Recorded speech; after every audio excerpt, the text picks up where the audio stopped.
하나님 말씀 사사기 10장 1절에서 16절까지의 말씀입니다.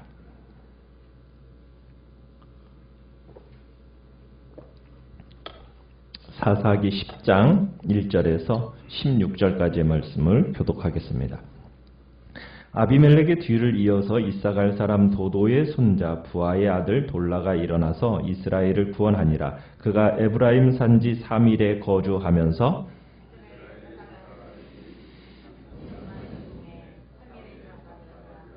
그 후에 길르앗 사람 야일이 일어나서 22년 동안 이스라엘의 사사가 되니라.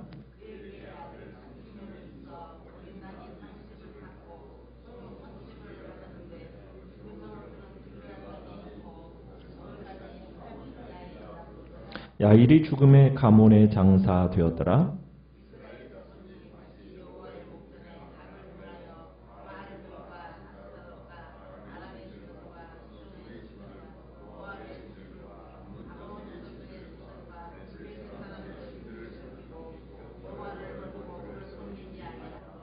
여호와께서 이스라엘에게 진노하사 블레셋 사람들의 손과 암몬 자손의 손에 그들을 파심해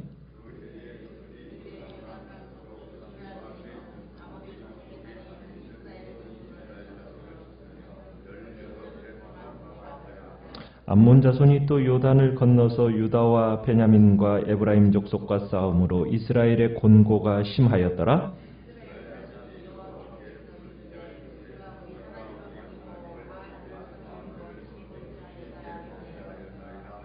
여호와께서 이스라엘 자손에게 이르시되 내가 애굽 사람과 아모리 사람과 암몬 자손과 블레셋 사람에게서 너희를 구원하지 아니하였느냐?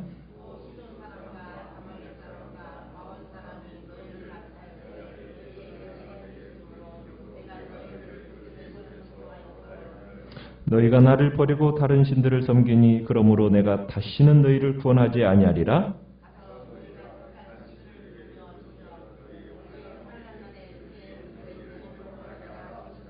이스라엘 자손이 여호와께 여쭈되 우리가 범죄하였사오니 주께서 보시기에 좋은 대로 우리에게 행하시려니와 오직 주께 구하옵나니 오늘 우리를 건져내옵소서 하고 자기 가운데에서 이방 신들을 제하여 버리고 여호와를 섬기매 여호와께서 이스라엘의 곤고로 말미암아 마음에 근심하시니라. 아멘. 오늘 말씀의 제목은 반복되는 죄를 짓는 이스라엘이라는 제목으로 말씀을 드립니다. 어제까지 아비멜렉 시대, 이스라엘은 참 아비멜렉으로 말미암아 어떻게 보면 구원을 경험하였다기보다는 박해와 압제를 당했고 많은 사람들이 피를 흘리는 그런 시대가 아비멜렉의 시대였음을 우리가 봅니다. 그러기에 아비멜렉 이후에 이스라엘은 구원을 받아야 할 필요가 있었어요. 그래서 하나님이 오늘 10장 초반부에 2명의 사사를 보내주십니다. 그러면서 이스라엘을 구원하시는데 그들의 이름은 소사사인 돌라와 야일이 그 주인공입니다. 돌라는 10장 1절에 보면 시작을 이렇게 시작을 합니다. 아비멜렉의 뒤를 이어서 이사갈 사람 도도의 손자 부하의 아들 돌라. 그러니까는 돌라를 소개함에 있어서 할아버지부터 아버지, 그 다음에 돌라 이렇게 등장하는 걸 봐요. 이렇게 등장할 때는 성경에서 이 사람이 가문이 좋다라는, 아주 좋다라는 것을 의미하는 겁니다. 그러니까 할아버지, 아버지, 자기 이렇게 대를 이어서 굉장히 집안이 좋은 거죠. 가문이 좋은 거죠. 우리가 앞에서 봤던 아비멜렉은 가문이 어땠습니까? 기드온의 아들이기는 했지만 어머니가 이방 사람인데다가 첩이었어요. 그죠? 그러니까 아비멜렉은 첩의 자식이었어요. 별로 가문이 좋지 않다고 볼 수가 있는 겁니다. 그래서 하나님은 아비멜렉을 통해서 고통을 많이 겪은 이스라엘을 위로하기 위해서 가문이 좋은 집안의 돌라를 좋은 일꾼으로 불러일으키셔서 23년을 사사가 되게 하신 겁니다. 돌라가 이스라엘을 구원했다 이렇게 얘기하고 있는데 어디로부터 구원했다라는 이야기는 나오지 않아요. 그래서 많은 학자들이 해석하기를 돌라는 아비멜렉의 압제와 그 내전으로부터 이스라엘을 구원한 사사다. 이렇게 이야기를 합니다. 그러니까 악한 왕 아비멜렉 밑에서 신음하고 고통받던 이스라엘, 그들을 돌라 같은 좋은 집안에서 잘 자란 사람을 세우셔서 이스라엘을 구원하시고 23년 동안의 세월을 평화로운 그 은혜를 주셨다라는 것. 이 모습을, 하나님의 모습을 우리가 보게 되는 거죠. 그러니까 돌라의 사역을 상세하게 기록하지는 않았지만 하나님께서 자기 백성을 아끼시고 보호하시는 그 하나님의 마음을 충분히 읽어낼 수 있는 대목이라고 할 수가 있겠습니다. 거기다가 두 번째 나오는 사사가 야일입니다. 야일은 아예 구원했다라는 말조차도 나오질 않고 있어요. 어떻게 보면은 야일 시대는 전쟁이 없었던 평화로운 시대라고 우리가 볼 수가 있고 그 평화로운 시대의 사사였던 겁니다. 그런데 아들이 몇 명이었습니까? 30명이었고 이 아들들이 어린 낙이 30을 탔고 또 거기에다가 성읍이 30개라고 얘기합니다. 구약의 관점에서 자녀가 많다, 이것은 하나님이 복을 주셨다라는 그런 의미입니다. 그러니까 구약에서는 하나님의 복을 가시적, 눈에 보이게, 그리고 물질적으로 표현을 했어요. 그래서 자녀가 많다라는 것은 하나님의 축복의 제일 중요한 상징이었습니다. 거기다가 어린 낙이 30을 탔고 성읍이 30개가 있었다? 이것은 하나님의 풍성한 축복과 부요를 보여주는 장면인 거죠. 어떻게 보면 이스라엘은 아비멜렉으로 말미암아 질고를 겪으면서 어떻게 보면 고통을 많이 겪었는데 하나님께서 이 야일의 시대에 평화로운 시대를 주시고 풍성한, 풍요로운 하나님의 복과 그리고 풍성을 누리게 하셨다라는 것을 우리가 보게 되는 겁니다. 그래서 돌라와 야일의 시대는 풍요의 시대요, 평화의 시대인 겁니다. 그 시기를 얼마를 주신 겁니까? 두 사람을 합치면은 45년입니다. 그죠? 하나님이 45년이라는 이 세월 동안에 이스라엘을 위로하시고 이스라엘을 축복하신 거예요. 그러니까 하나님께서 이런 놀라운 풍요와 부요와 풍성함의 복을 주셨으면 자, 이스라엘이 어떻게 해야 됩니까? 하나님의 은혜에 감사하고 하나님의 말씀 따라 살아가면 좋겠지만 그 귀한 복은 받은 이스라엘이 어떻게 하지요? 또다시 6절에 보면은 죄를 짓습니다. 풍요와 평안을 주신 하나님, 그 하나님께 더 가까이 가고 하나님께 감사하고 하나님을 섬기고 하나님을 더 즐거워하고 하나님을 기뻐하는 것이 아니라 하나님이 주신 그 풍요와 풍성함을 가지고 오히려 그 부요를 잃지 않겠다라는 그런 마음만 가지고 이방의 가치관과 이방의 방법을 받아들였다라는 겁니다. 하나님은 어떻게 될지라도 오직 내게 주어진 이 풍요와 부요만은 내가 잃어버리지 않겠다. 이 생각을 가지고 어디를 향하여 나아간 겁니까? 바알을 섬기고 가나안 땅의 온갖 종류의 신들을 섬기면서 여호와의 목전에 악을 행한 겁니다. 자, 이스라엘이 여호와의 목전에 악을 행하는데 자, 섬긴 신들이 어떤 신들입니까? 6절에 보니까 신들이란 신은 다 모아놨죠. 그죠? 바알 신, 아스다롯, 아람의 신, 시돈의 신, 모압의 신, 암몬 자손의 신, 블레셋 사람들의 신, 뭐 온갖 신들은 다 세상의 우상들은 한 자리에 다 모아놓은 것 같아요. 그러니까 이스라엘이 어떻게 보면 혼합주의 정도가 아니라 아예 그냥 여호와의 종교를 완전히 폐기하고 다른 열방의 종교로 나간 것처럼, 열방의 신들로 나간 것처럼 지금 보여지고 있습니다. 이스라엘이 어떻게 보면은 하나님께서 가나안 땅을 주신 이유가 뭡니까? 그 땅에 정말 이 가나안 사람들을 진멸하면서 그들의 신들을 다 몰아내는 거였어요. 그런데 그것과 별반 차이가 없게 됐어요. 하나님의 심판을 받아 진멸당해야 했던 그 가나안 사람들의 자리에 지금 누가 있게 된 거예요? 이스라엘 사람들이 와 있는 겁니다. 이스라엘이 지금 가나안의 최고조에 이르게 된 거예요. 자, 그래서 하나님이 7절에 보니까 어떻게 하세요? 진노하시죠. 그래서 그들을 이방의 손에 팔아버리십니다. 누구의 손에 파셨어요? 블레셋 사람들의 손과 암몬 자손의 손에 파셔서 그들을 하나님의 심판의 도구로 사용하십니다. 8절에 보면은 18회 동안 뭐 하였다라고 얘기하고 있어요? 억압하다 이런 단어를 쓰고 있는데 이 억압하다라는 이 원문의 의미는 뭐냐면 짓밟아 박살내다 이런 뜻이 있습니다. 이런 의미예요. 짓밟아 박살내버렸어요. 남서쪽에서 블레셋 사람을 통해서 그리고 북동쪽에서 암몬 사람들을 통해서 하나님께서 어떻게 하냐? 완전히 짓이겨버리는 그런 하나님께서 고통을 허락하신 겁니다. 그래가지고 이들이 얼마나 학대가 심했는지 9절 끝에 보니까 이렇게 얘기하고 있죠. 이스라엘의 곤고가 심했다. 고통이 매우 심했다. 적들에게 예워싸여가지고 지금 꼼짝달싹 없는, 달싹도 할 수 없는 그런 고통을 받게 되었다는 겁니다. 몇 년 동안 지금 이 일이 진행되고 있습니까? 18회 동안, 18년 동안 지금 이스라엘을 괴롭히고 있는 거예요. 특별히 암몬 사람들에게 인접해 있던 바로 길르앗 지역, 거기에서 이스라엘을 괴롭혔습니다. 그 암몬 사람들이 또 어디까지 왔다고 얘기하고 있습니까? 9절에 보니까 요단강을 건너가지고 가나안 땅에 정착해 있는 유다와 베냐민과 에브라임 지파까지 괴롭혔다라고 얘기하고 있습니다. 암몬 사람들의 이 18회 동안에 계속된 억압에 견디다 못한 이스라엘 어떻게 하고 있습니까? 10절에 보니까 여호와께 부르짖었어요.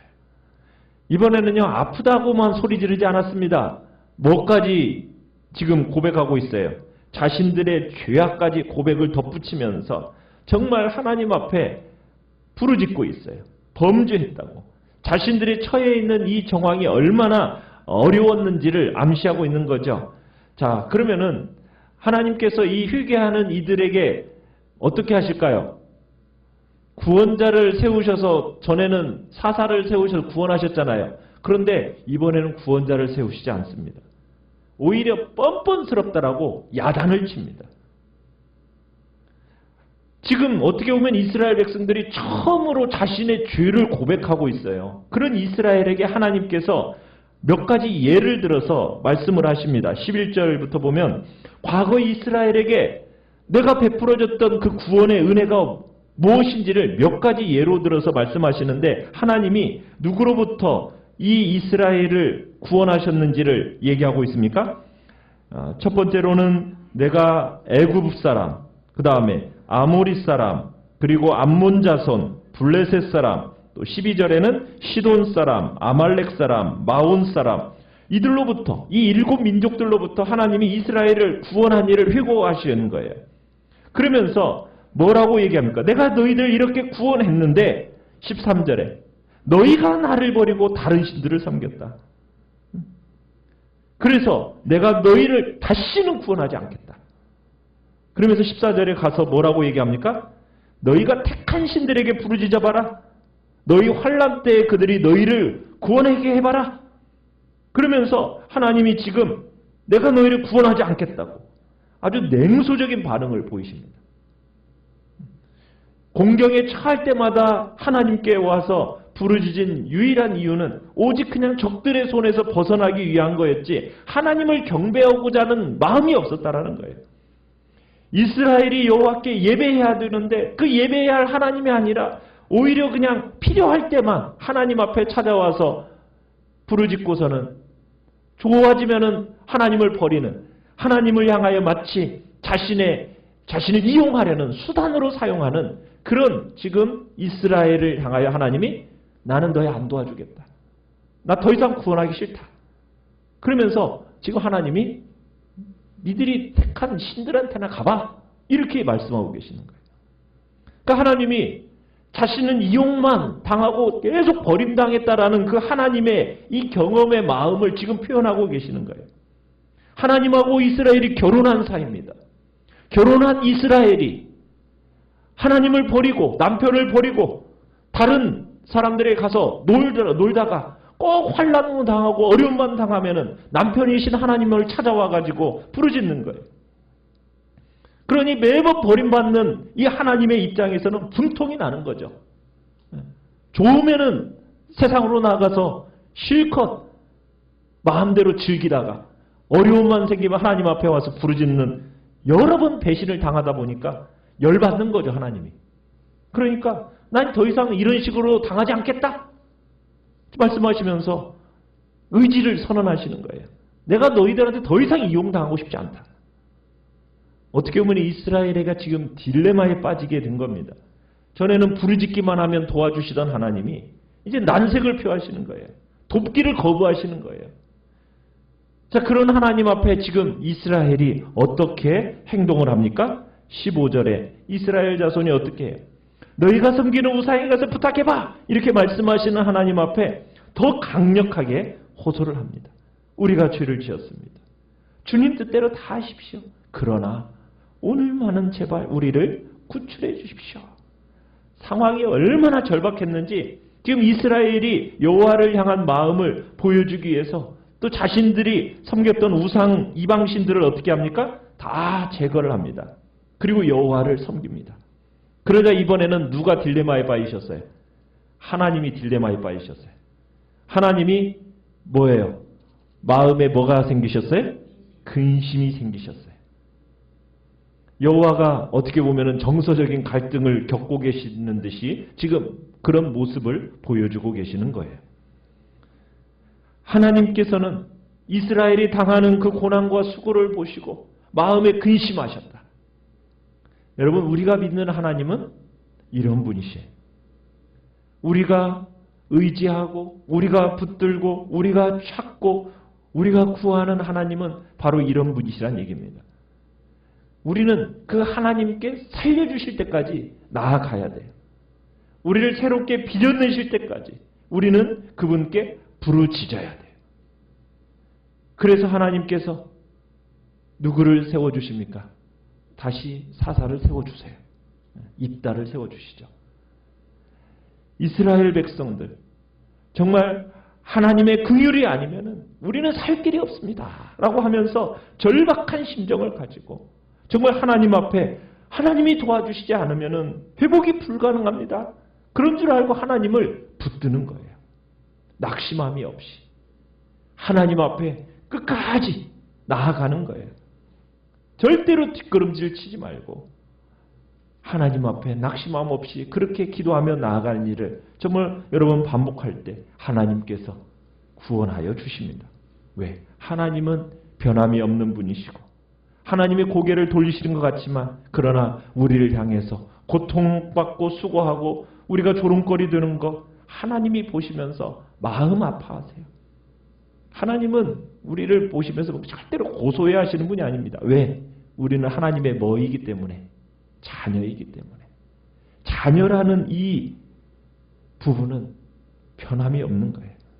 어떻게 보면 자격 없고 패역한 자이지만 주님을 제대로 사랑하지 못하는 미련한 자이지만 그러나 우리는 하나님의 자식이라는 것, 이 자녀라는 거 이거 기억하면서 오직 하나님의 긍휼을 붙들고 뒷걸음치지 않고 기도의 사람으로 우리 모두가 나아가기를 간절히 바랍니다.